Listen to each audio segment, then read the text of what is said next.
Nous sommes en 1961 dans un petit village des monts Cantabriques au nord de l'Espagne, appelé San Sébastien de Garabandal, peuplé de 300 habitants répartis dans 80 maisons de pierre au pied de la colline. Ce village, complètement isolé du reste de la région, vit encore comme au début du siècle. Les logements n'ont ni eau courante, ni chauffage, si ce n'est celui de la cheminée.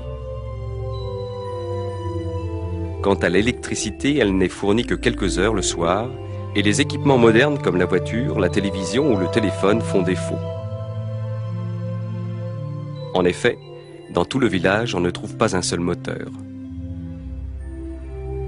Les habitants subsistent en élevant du bétail et sont obligés de marcher plus d'1 heure pour arriver aux alpages.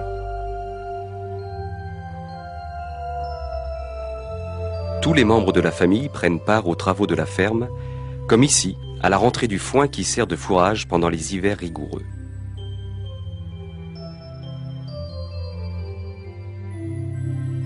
Garabandal est le plus pauvre village de la région, mais un des plus religieux.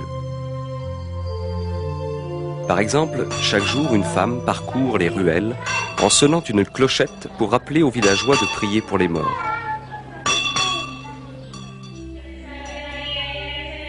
Chaque soir, les habitants se retrouvent dans la petite église et récitent le chapelet et les litanies de la Vierge Marie. En fin de semaine, le curé de Cosillo gravit la montagne à dos de cheval pour célébrer la messe et entendre les confessions. Tel était Garabandal en 1961. Un simple hameau cantabrique qui n'avait pas évolué depuis des décennies, voire des siècles, et où, selon la sagesse populaire, les choses n'étaient pas prêtes de changer. Les enfants grandissaient heureux dans leur montagne, parmi eux 4 fillettes, que rien ne distinguait des autres, allaient vivre une aventure hors du commun. Conchita González, 12 ans, Maricruz González, 11 ans, Jacinta González, 12 ans, et Marie-Loli Masson, 12 ans. Malgré un nom patronymique commun, les 3 premières ne sont pas sœurs et n'ont entre elles aucun cousinage au premier degré. Il faisait encore jour en ce début de soirée du 18 juin 1961 lorsque les 4 petites filles décident de s'amuser un peu en allant chipper quelques pommes dans l'arbre de l'instituteur à la sortie du village. Riant de plaisir, elles chapardent les pommes et se réfugient dans un sentier vaché escarpé menant à une pinède qui domine le village. Assises, mangeant les fruits défendus, les fillettes entendent soudain comme un coup de tonnerre.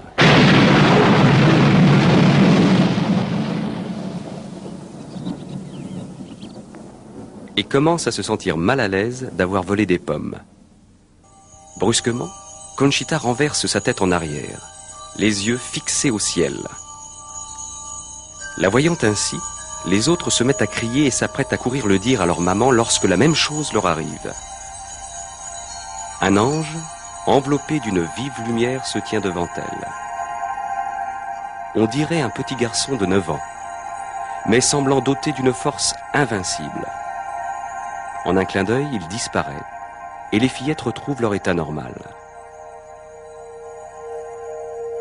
Émues par cette expérience, elles courent à l'église du village.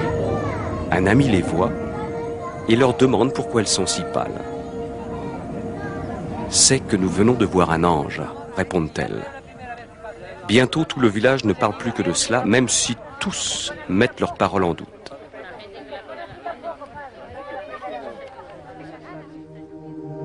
Les jours suivants, les fillettes revoient l'ange et le 1er juillet, celui-ci leur déclare « Savez-vous pourquoi je suis venu ? Pour vous annoncer que demain, la Vierge Marie vous apparaîtra sous le vocable de Notre-Dame du Mont Carmel. »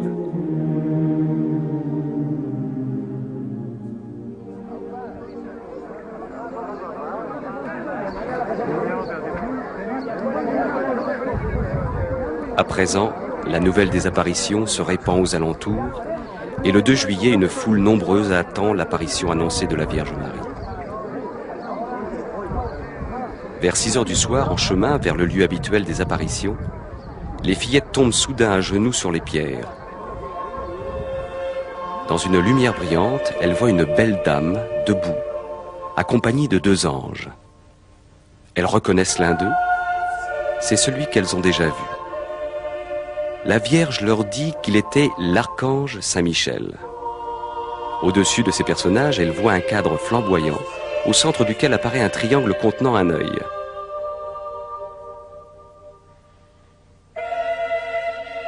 Sans aucune crainte, les fillettes parlent avec la dame.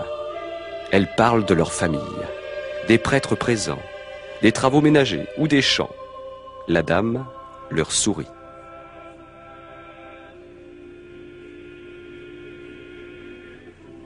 Conchita déclarera après que c'était comme si elles avaient parlé à leur maman rentrant de voyage. Après l'extase, les gens voulurent évidemment savoir à quoi ressemblait la dame. Dans son journal, Conchita l'a décrite ainsi. La Vierge Marie apparaît en robe blanche et manteau bleu, couronnée de petites étoiles. Ses pieds sont cachés, ses mains sont ouvertes.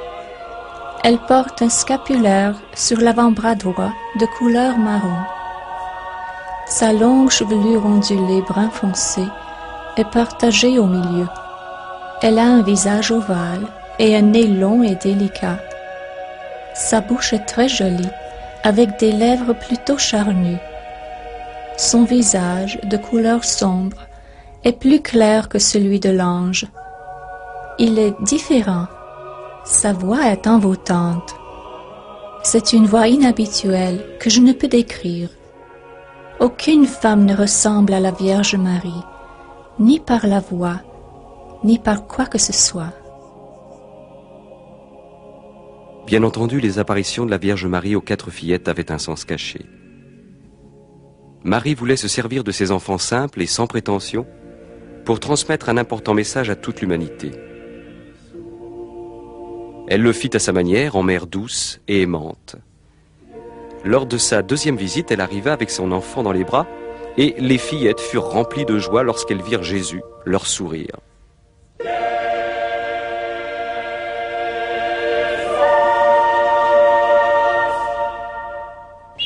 Au cours des premières apparitions, les fillettes présentèrent à la dame des petits cailloux. Elles dirent que la Vierge les bénissait en y posant ses lèvres, ajoutant qu'elle préférerait qu'on lui présente des objets à caractère religieux. Les gens réagirent en leur donnant leur chapelet, médailles, croix et alliances, pratique qui se maintint pendant toutes les apparitions. Le 4 juillet, Marie révéla son message aux fillettes en leur demandant de ne pas le rendre public avant le 18 octobre. La vérité sur les apparitions devait se faire d'abord pour que l'on croie au message. Il fallait des preuves et des preuves. Il y allait en avoir en abondance. Des médecins examinèrent les fillettes pendant leurs extases. Ils constatèrent que leur corps était dur, ni chaud, ni froid, insensible à la douleur, et subissait une incroyable augmentation de poids. 2 hommes, jeunes et forts, avaient de la peine à soulever l'une des fillettes alors qu'elles se soulevaient mutuellement sans effort pour pouvoir embrasser la dame.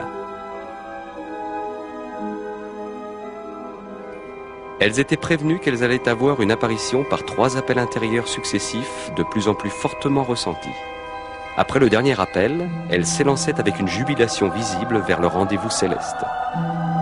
Les appels arrivaient à toute heure du jour et de la nuit, mais si les fillettes allaient se coucher, la Vierge ne venait pas.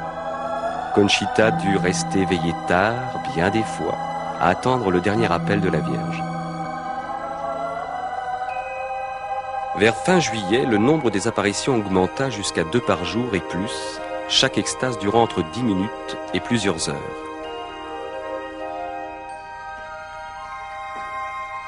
Le visage des fillettes était transformé d'une beauté intérieure surnaturelle. Certains observateurs étaient si émus qu'ils n'osaient s'approcher d'elles. Début août, de nouveaux phénomènes se produisirent. Alors que les fillettes étaient à genoux en extase, il arrivait qu'elles tombent tout à coup à la renverse, la tête allant même toucher le sol. Parfois, elles tombaient toutes les trois en même temps, belles comme des statues, mais sans que leurs vêtements soient jamais froissés, ou leur maintien inconvenant. Le bruit de ces chutes, qui impressionnait tous les témoins par son volume et sa sécheresse, s'explique du fait qu'elles tombaient sur des surfaces dures, et que leur propre corps était devenu dur comme un granit. En fait, c'était le choc de deux pierres, d'autant plus que la chute était foudroyante. Mais elles ne se faisaient jamais mal et se relevaient sans céder ni des bras, ni des mains. Pendant l'extase, elles se mettaient à marcher soit en avant, soit à reculons, soit debout, soit agenouillées, traversant le village, les yeux fixés au ciel et par conséquent ne pouvant voir les obstacles au sol. Pourtant, remarquez comme Marie-Loli évite soigneusement une pierre saillante. Parfois, elles se déplaçaient si vite que même en courant à toutes jambes, les jeunes hommes du village ne pouvaient les rattraper. Après l'extase, elles n'étaient ni essoufflées, ni en sueur, ni fatiguées, et leur pouls était normal. Lors de ces courses extatiques, elles pouvaient s'arrêter net, défiant les lois de la physique, alors que ceux qui essayaient de ne pas se laisser distancer les dépassaient, emportés par l'élan de leur course.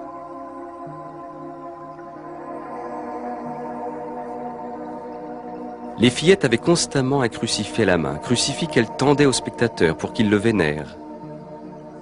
Elles ne savaient pas toujours qui avait posé ses lèvres sur la croix, car pendant l'extase, elles ne voyaient qu'elles-mêmes et l'apparition. Sur ordre de la Vierge, elles tendaient le crucifix à celui ou celle que Marie leur désignait oralement. Un jour, après une extase, Conchita apprit que tous ceux qui avaient baisé la croix étaient des prêtres en civil.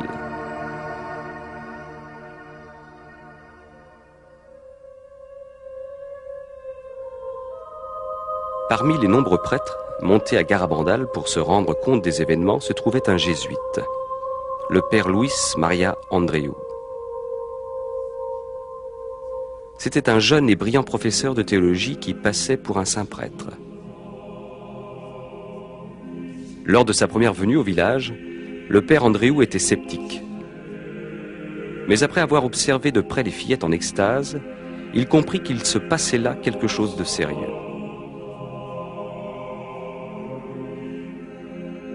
Cette nuit-là, il était dans la foule et observait les voyantes en extase dans la Pinède, où avaient souvent lieu les apparitions.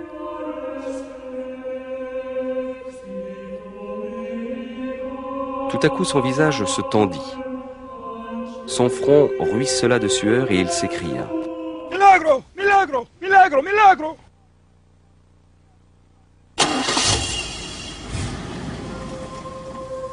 Le lendemain, à l'aube, sur la route du retour avec ses amis, il déclara « Quel cadeau m'a fait la Sainte Vierge! Comme nous avons de la chance d'avoir une mère comme elle dans le ciel. C'est le jour le plus heureux de ma vie. » Puis, il toussa légèrement et sa tête retomba sur sa poitrine. Le père Andreu était mort. Or, on ne lui connaissait aucune maladie. Au cours d'une autre apparition, la Vierge dit aux fillettes que le 8 août, le père Andreu non seulement l'avait vue, elle, Marie, mais avait eu aussi la vision du grand miracle à venir.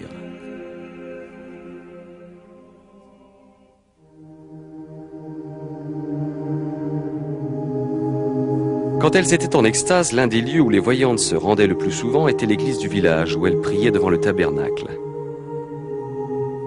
Malheureusement, cela posa des problèmes. Les foules qui les suivaient à l'intérieur faisaient tellement de bruit que l'évêque fit fermer l'église.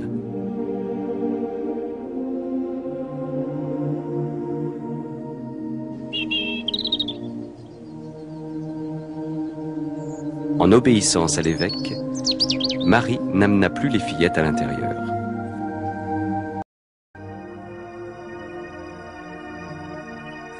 En ce début d'octobre 1961, les extases des 4 enfants restaient toujours un mystère pour tous. Une fois tombés en extase, personne ne pouvait les en tirer. On avait beau les pincer, les piquer avec des épingles, les brûler avec des allumettes ou leur verser du sable dans les yeux, rien n'y faisait. De puissants flashs d'appareils photo actionnés à quelques centimètres ne les faisaient pas sciller. Elles se mouvaient avec rapidité et précision en avant ou à reculons sans même voir où elles allaient, le cou tendu en arrière, ce qui aurait dû leur couper le souffle. Particulièrement étonnantes étaient les descentes nocturnes à reculons depuis la pinède escarpée jusqu'au village, à une vitesse vertigineuse parmi les broussailles et les massifs de ronces. Des milliers de fois, les fillettes rendaient les objets bénis par la Vierge à leurs propriétaires qu'elles ne connaissaient pas sans la moindre erreur. Ces objets étaient en général empilés sur une table dans la maison de l'une d'entre elles, en son absence. Elles ne pouvaient donc identifier leur possesseur. Mais cela n'était pas un problème. Les petites voyantes prenaient les objets, les présentaient à la dame, puis, ne quittant pas celle-ci des yeux, se frayaient un passage à travers la foule, jusqu'à ce qu'elles en trouvent le propriétaire. C'était une expérience émouvante pour une personne que de voir son chapelet, sa médaille ou son alliance lui revenir de cette mystérieuse façon.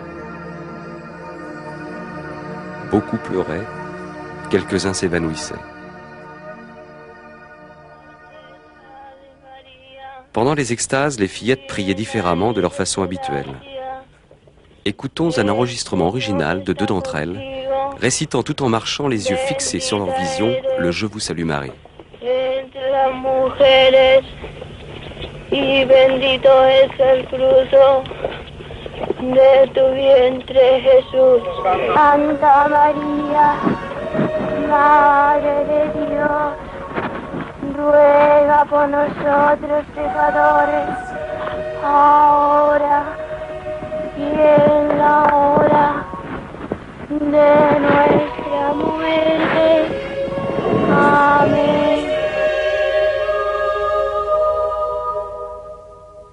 Elles chantaient des hymnes qu'elles ne connaissaient pas et avec l'aide de Marie composèrent de charmants petits couplets. Ô petite Vierge du Carmel, combien tu nous réjouis avec ton si joli sourire et ton enfant si charmant.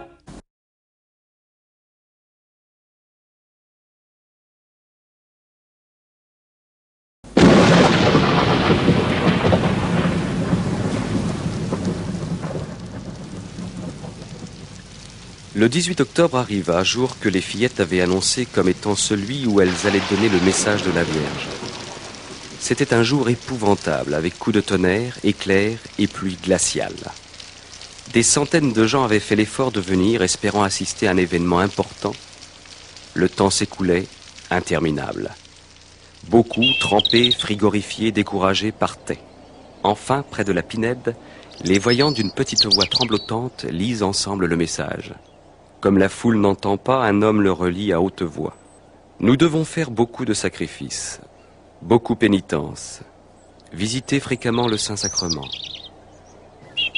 Mais avant tout, nous devons être bons. Si nous ne le faisons pas, un châtiment viendra. La coupe se remplit déjà. Si nous ne changeons pas, le châtiment sera très grand. Beaucoup repartirent déçus car ils attendaient autre chose, beaucoup plus spectaculaire. Mais tel était le message. Bref et à propos. La plus aimante des mères venait dire à ses enfants en un langage simple ce qu'ils devaient faire pour éviter le châtiment de Dieu, qui dépasserait tout ce que l'on pouvait imaginer.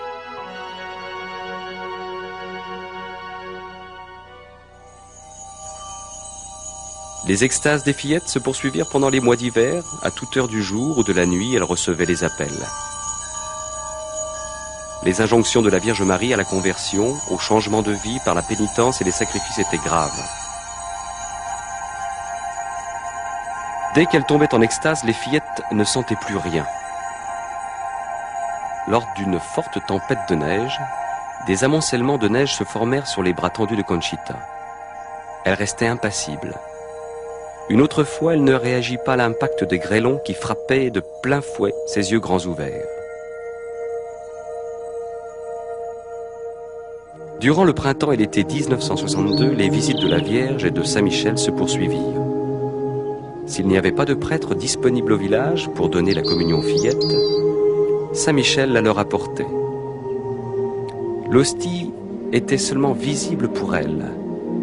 Il leur apprit à la recevoir avec respect. D'abord à bien se préparer, puis à communier et enfin à faire l'action de grâce. Mais les prêtres étaient sceptiques sur ces communions invisibles pour le public. Comment pouvaient-elles recevoir la communion d'un ange alors que seul un prêtre avait le pouvoir de consécration? Les fillettes posèrent la question à l'ange. Il leur dit qu'il prenait les hosties dans les tabernacles de la terre.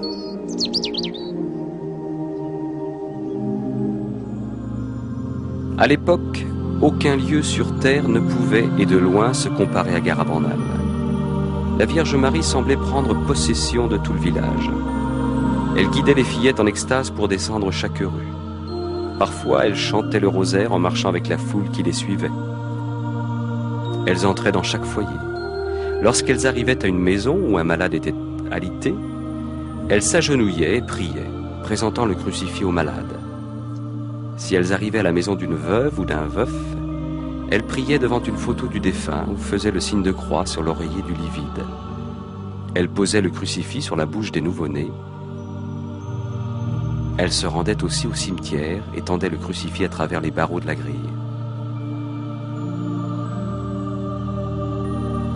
Des événements de la plus grande importance se passaient donc dans ce petit village espagnol de montagne, et bien que personne ne l'ait réalisé à ce moment-là, la Vierge Marie nous préparait à la tempête qui allait agiter l'Église. Elle était venue réaffirmer en personne tous les principes enseignés par l'Église, et tout ce qu'elle dit aux fillettes s'adressait à tous les chrétiens. Pendant l'extase, les fillettes priaient dans toutes les positions, à genoux, debout, assises, marchant ou allongées. La Vierge nous rappelait que nous pouvons toujours être avec Dieu et avec elle où que nous soyons et quoi que nous fassions.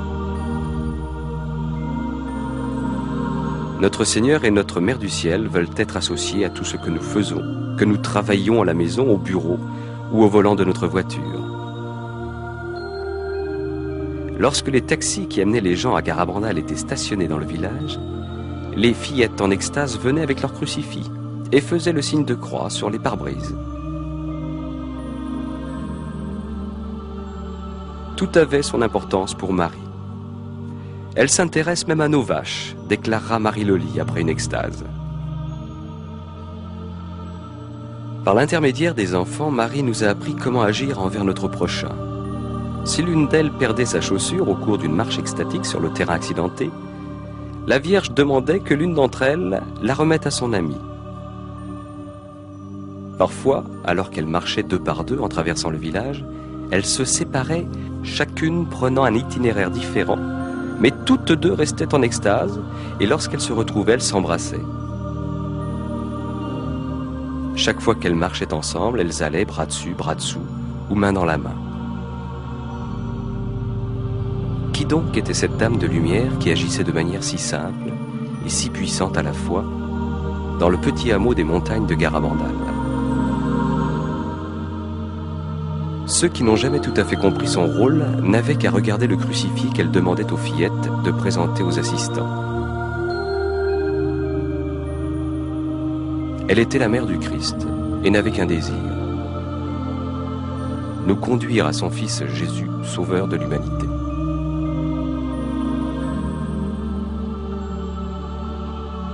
Mais Marie était-elle la Sainte Mère des seuls catholiques? Un protestant s'approcha de Conchita. Il voulait savoir s'il pouvait baiser le crucifix lors d'une prochaine extase. Conchita, qui avait grandi dans un milieu tout à fait catholique, fut touchée par cette demande et en parla à la Vierge lors de l'apparition. Marie regarda l'homme et dit: « Il est aussi mon fils. » Et continuant d'agir par l'intermédiaire de la jeune fille, elle envoya celle-ci lui porter le crucifix pour qu'il y posât ses lèvres.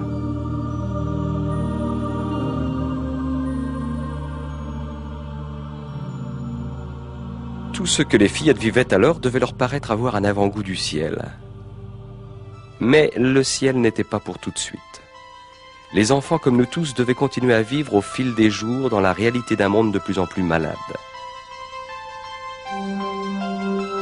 Dans les annales de Garabandal, les 19 et 20 juin 1962 sont 2 nuits que l'on n'est pas près d'oublier.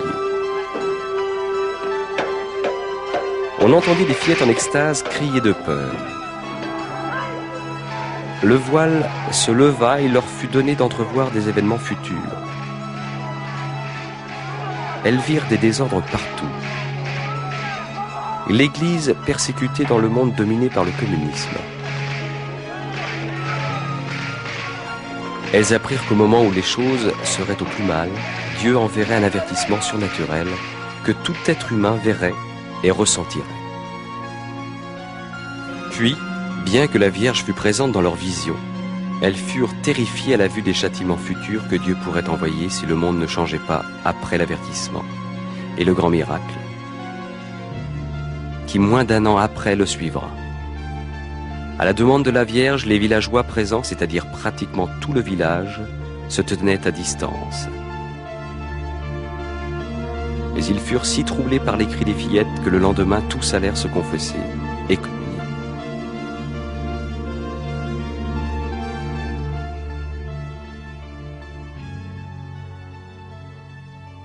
À un certain moment, les petites voyantes intercédèrent auprès de la Vierge et de Saint Michel pour que se produise un miracle, afin de convaincre ceux qui ne croyaient pas encore à l'origine surnaturelle de ces apparitions. Ainsi, Saint Michel dit à Conchita qu'à une date indiquée par la Vierge, l'hostie qui demeurait invisible aux yeux des spectateurs lorsqu'elle communiait des mains de l'ange, ce jour-là serait visible. Conchita trouva que c'était un bien petit miracle. Elle mit la groucou en patois, parce qu'elle pensait que l'assistance voyait l'hostie quand elle la recevait.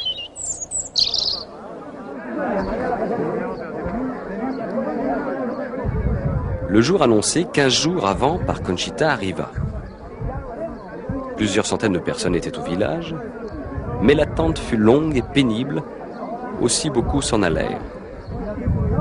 Alors, vers 1h30 du matin, le 19 juillet 1962, Conchita, sortie de chez elle, en extase, tourna au coin de la rue, et au moment où la foule se pressait autour d'elle, tomba à genoux dans une ruelle adjacente. Elle ouvrit la bouche. Brusquement, en un clin d'œil, une hostie blanche et brillante, qui n'y était pas la seconde d'avant, apparut sur la langue de la fillette. Des témoins en font foi. Un homme d'affaires de Barcelone, muni d'une caméra qu'on lui avait prêtée et d'un projecteur lumineux, prit plusieurs images où l'on voyait l'hostie sur la langue de Conchita. Voilà qu'un miracle annoncé se réalisait et se trouvait attesté par le film.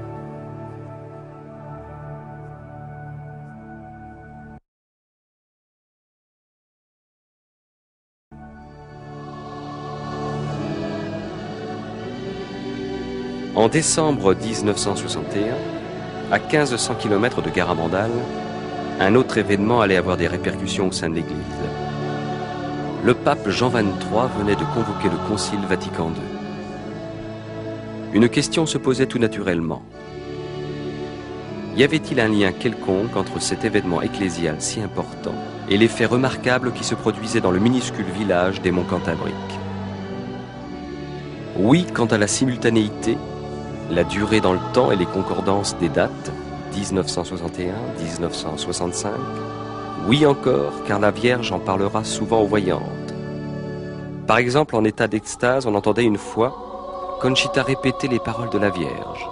« Ah, le concile sera le plus grand de tous les conciles. Ce sera un succès, c'est bien. Et aussi on vous connaîtra mieux, et vous vous réjouirez encore davantage. » En janvier 1963, les visions avaient cessé pour Marie-Loli, Jacinta et Marie-Cruz. Seule, Conchita continua d'en avoir, mais elle se faisait de plus rares et plus espacées. Cependant, Conchita et Marie-Loli se mirent à avoir des locutions. Une locution est une voix intérieure, sans effet visuel.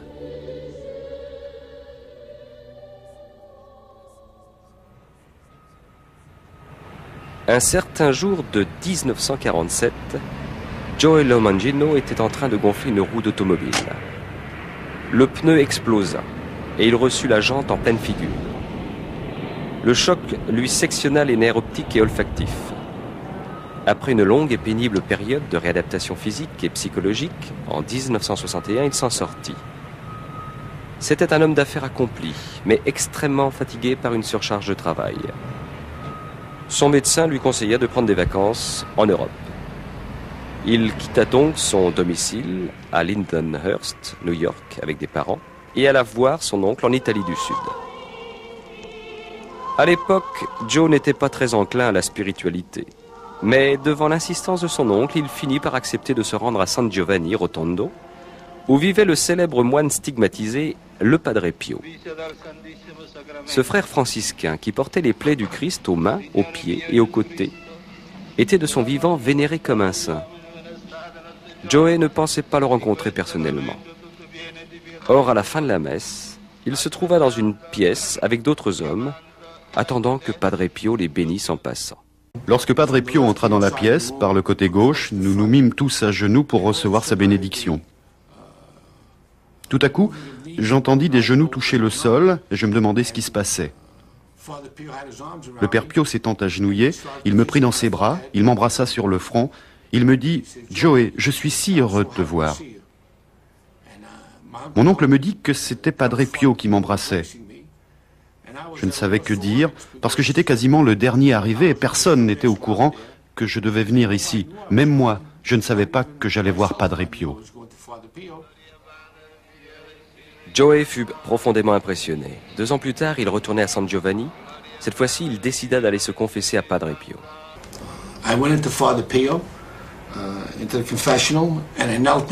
Je me dirigeais vers le confessionnal du Padre Pio et m'agenouillais sur le banc. Le Padre Pio s'était assis juste en face de moi. Il me prit par la main, comme ça, et ça m'étonna un peu parce que j'étais habitué au confessionnal américain, avec la grille. Il me dit alors en italien, « Joey, confesse-toi ». Mais pour être tout à fait honnête avec vous, je dois dire que j'étais embarrassé parce que je ne menais pas une vie droite.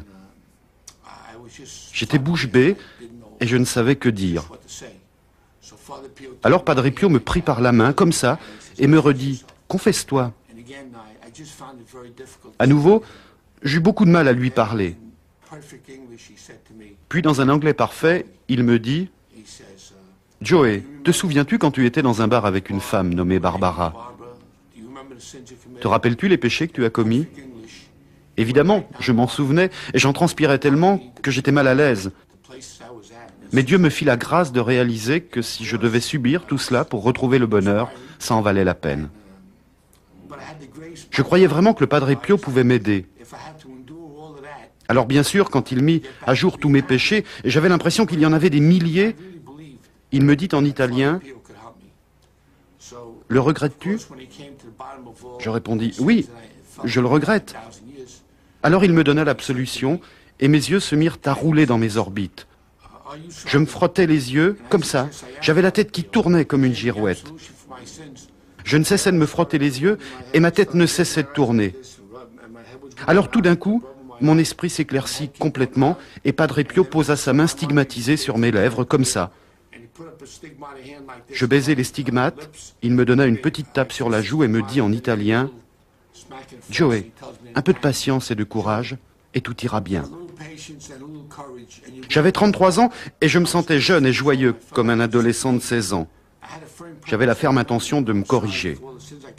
Je regrettais tous mes péchés que j'avais commis dans ma vie. Je me sentais si bien et si purifié que je ne voulais avoir de contact avec personne, de peur qu'en parlant, je perde la grâce reçue. Mais une autre grâce était encore réservée à Joey, lorsqu'il s'agenouilla avec les autres hommes pour recevoir la bénédiction de Padre Pio. Lorsque je fus blessé ici, en 1947, je perdis l'odorat et on m'a suturé tout le long. J'avais une fracture de 7 cm et demi en haut du visage. Je perdis non seulement la vue, mais aussi l'odorat. Aussi, lorsque je m'agenouillais pour que Padre Pio me bénisse et que je sentis brusquement une forte bouffée de parfum de rose qui émanait de ses mains, Je sursautais sous la violence et la nouveauté de la sensation et me plaquais contre le mur, les bras en l'air, comme ça, pour me protéger. Je ne savais pas ce qui m'arrivait. Padre Pio baissa ma main et me dit en italien « Joey, n'aie pas peur ». Et il me toucha, comme ça, le bout du nez, et je retrouvai l'odorat que j'avais perdu depuis mon accident en juin 47, 16 ans auparavant. La paix et la joie envahirent Joey, et il ne voulait pas quitter San Giovanni. Mais son compagnon de voyage lui rappela qu'ils avaient convenu de passer une partie de leurs vacances à un endroit nommé Garabandal. Lorsque Mario me rappela que nous devions partir pour Garabandal, je dis « Mario, comment sais-tu que c'est vrai ? Ce n'est peut-être pas une véritable apparition, c'est peut-être un piège du démon pour me faire perdre les grâces que je viens de recevoir. Allons demander à Padre Pio ce qu'il en pense. » « D'accord, dit-il. Bien entendu, les prêtres chez Padre Pio nous accueillaient toujours merveilleusement. Nous allâmes donc les voir et je leur dis « Je voudrais parler à Padre Pio. Est-ce possible ?» Le prêtre répondit « Mais oui, Joey. » Alors nous avons pris rendez-vous et sommes revenus dans la journée. Nous saluâmes Padre Pio dans le cloître, je m'agenouillai et demandai « Padre Pio, est-ce vrai que la Vierge apparaît aux 4 petites fillettes de Garabandal ?» Il répondit « Oui. » Et je dis « Padre Pio, dois-je y aller ?» Il répondit « Mais oui, pourquoi pas ?» C'est comme ça que tout s'est passé, ayant reçu l'assurance de Padre Pio qu'effectivement la Vierge apparaissait et qu'il me permettait d'y aller. Je n'ai plus eu peur et j'y suis allé. La première des nombreuses visites que fit Joey Lomangino à Garabandal remonte à février 1963.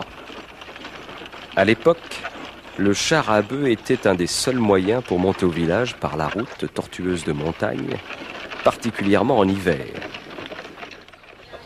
Joey venait d'y arriver quand il rencontra les enfants à qui la Vierge apparaissait. Il fut immédiatement impressionné par leur simplicité, leur sincérité. Conchita allait devenir sa grande amie. Joe fut également frappé par le message et le besoin de le faire connaître. Mais il se sentait handicapé par son infirmité. Je me dis, que puis-je faire pour que le Padre Pio et Garabandal soient mieux connus dans le monde? Que puis-je donc faire? Que peut bien faire un aveugle? J'étais si timoré qu'enfant à l'école, je n'étais jamais monté sur l'estrade. Joey rentra chez lui. Il y avait un album de photos avec des légendes en braille sur Padre Pio et les fillettes de Garabandal en extase. Il partit faire le tour de ses parents et amis pour leur parler du fameux stigmatisé et des événements extraordinaires de Garabandal. Cette première démarche était une graine qui allait donner des fruits d'apostolat dans le monde.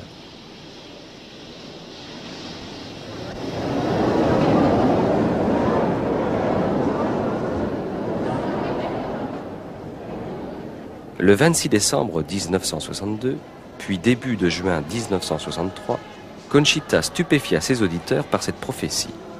Après le pape Jean XXIII, il n'y aurait plus que 3 papes avant la fin des temps, ce qu'il ne faut pas confondre avec la fin du monde. Le 19 mars 1964, fête de Saint-Joseph, Conchita eut une locution dans la Pinède.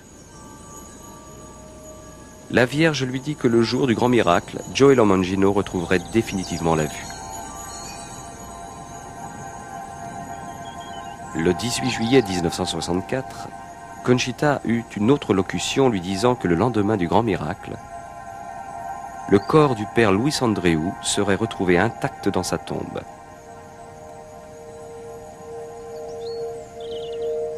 Au tout début janvier 1965, Conchita eut une extase de 2 heures près des pins, au cours de laquelle la Vierge lui révéla la nature de l'avertissement que Dieu enverra pour purifier le monde précédant le grand miracle.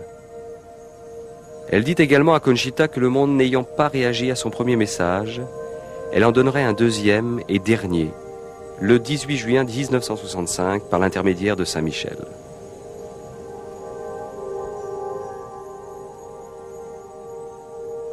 Voyons maintenant les grands événements annoncés à Garabandal. Il y aura d'abord l'avertissement. Chacun sur terre le verra dans le ciel, puis le ressentira intérieurement. Nul n'y échappera. Quand il surviendra dans un proche avenir, un moment où le monde sera en plein bouleversement, tout sera comme suspendu, arrêté, silencieux. Chacun de nous reconnaîtra alors le mal qu'il a fait et le bien qu'il a omis de faire. Cette prise de conscience sera extrêmement douloureuse, au point que certains souhaiteraient mourir plutôt que d'en subir les effets trop longuement. Mais cela ne leur causera aucun mal physique.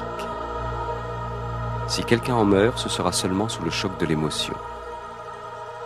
L'avertissement servira de purification en vue de rectifier la conscience du monde, a dit la Vierge, et de la préparer à recevoir le grand miracle. Ce grand miracle se produira au-dessus de la Pinède, un jeudi soir, à 8h30 entre les 8 et 16 inclus de mars, avril ou mai. Conchita en connaît la date et l'annoncera 8 jours à l'avance. Coïncidera avec la fête d'un martyr de l'Eucharistie ainsi qu'avec un heureux événement dans l'église. Le verront tous ceux qui seront dans le village et sur les montagnes environnantes. Les malades présents seront guéris, les pécheurs seront convertis, les incrédules croiront. Ce sera le plus grand miracle que Jésus ait jamais accompli pour le monde. À la suite de l'avertissement et du miracle, la Russie se convertira.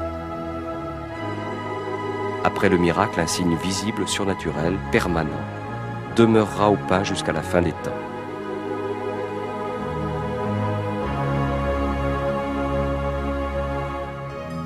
Si le monde ne change pas après ce miracle, Dieu enverra le châtiment. Il sera bien pire que tout ce que l'humanité pourrait s'infliger à elle-même et sera la conséquence de ses propres crimes.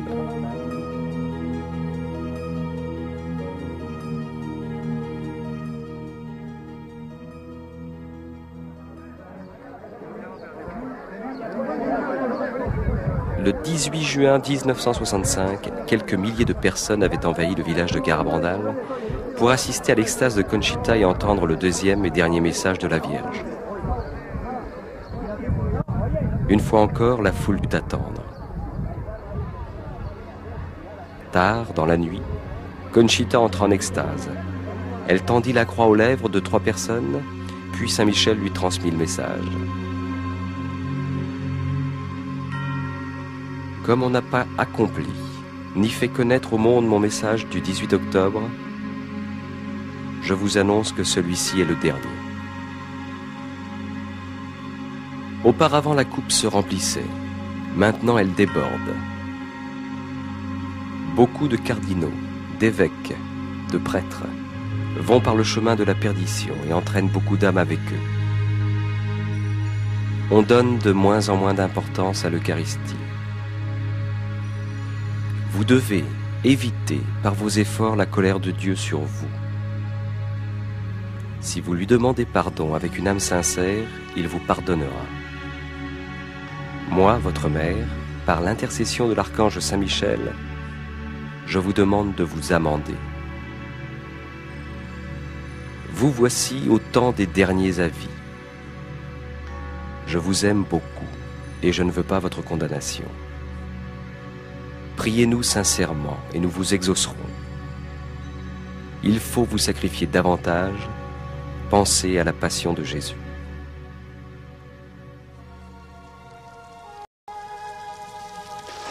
Le 13 novembre 1965 fut à la fois un jour de joie et de tristesse pour Conchita.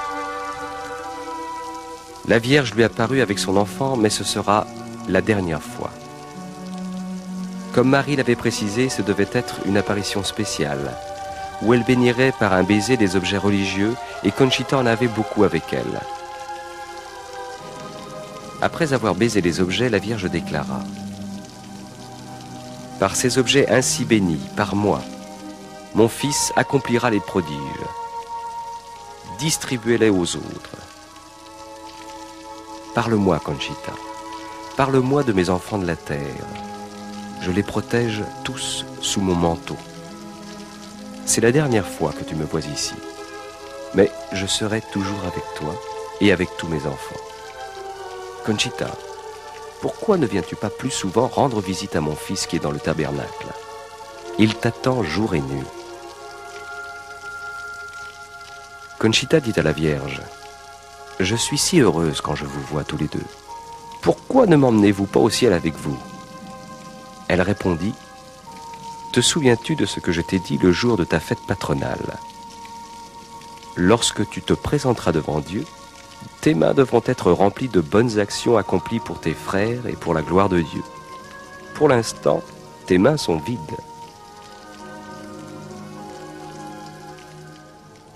Tout était fini. Les moments de bonheur où Conchita était en présence de sa mère du ciel et de l'enfant Jésus étaient passés. Bien qu'elle continuait à sentir leur présence. Elle dit: « Il me laissait l'âme dans la paix et la joie, avec un grand désir de surmonter mes défauts et d'aimer de toutes mes forces les cœurs de Jésus et de Marie qui nous aiment tant. »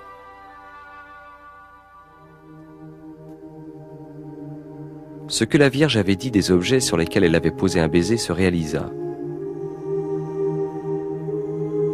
On continue de rapporter des guérisons physiques et d'autres faveurs survenues dans diverses parties du monde. Beaucoup proviennent d'une médaille que Conchita donna à Joe Lomangino. Elle a été vénérée par des milliers de gens dans diverses parties du monde au cours de nombreuses années d'apostolat de Joe. Que dit la science médicale des extases des petites voyantes? Plus de 40 médecins de différentes disciplines ont examiné les fillettes avant, pendant et après leurs extases. Le docteur Celestino Ortiz, pédiatre à Santander, les a observées 22 jours consécutifs. Quand elles n'étaient pas en extase, il les trouvait normales et équilibrées. Il conclut son étude en déclarant: « Nous ne trouvons aucune explication convaincante à de tels phénomènes. Garder le silence serait de la pure lâcheté scientifique. »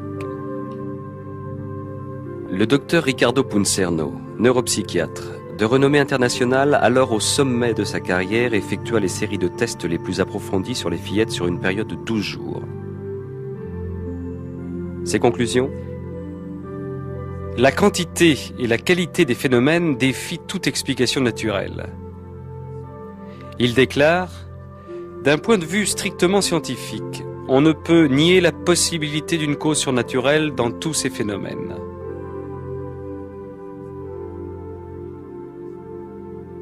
En 1961, le docteur Luis Morales, psychiatre à Santander, avait été nommé par l'évêque expert médical principal d'une commission constituée pour étudier ces apparitions.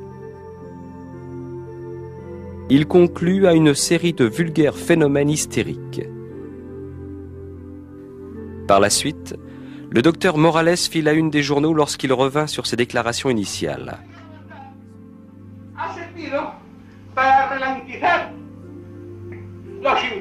Le 30 mai 1983, avec la permission de l'évêque, il donna une conférence publique à l'Athénéo, la plus grande salle de Santander.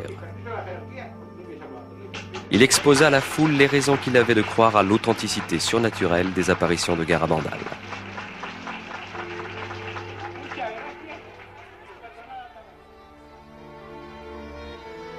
Dès les premiers jours des apparitions, les fillettes voulurent entrer dans la vie religieuse. Mais cela ne devait pas être. Pendant qu'elle était en pension chez les carmélites missionnaires, Conchita eut une locution avec Jésus. Il lui dit qu'il ne désirait pas qu'elle se fasse religieuse, mais qu'elle reste dans le monde pour porter témoignage.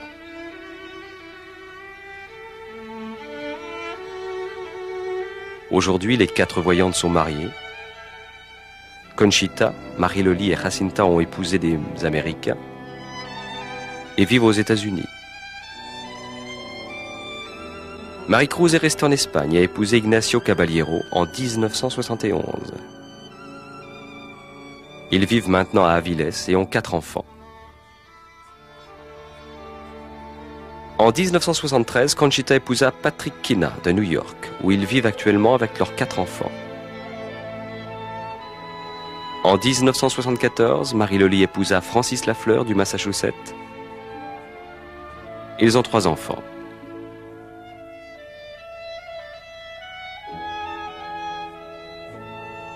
En 1976, Jacinta épousa Jeffrey Moynan de Californie, qui travaille dans la marine. Ils ont une fille.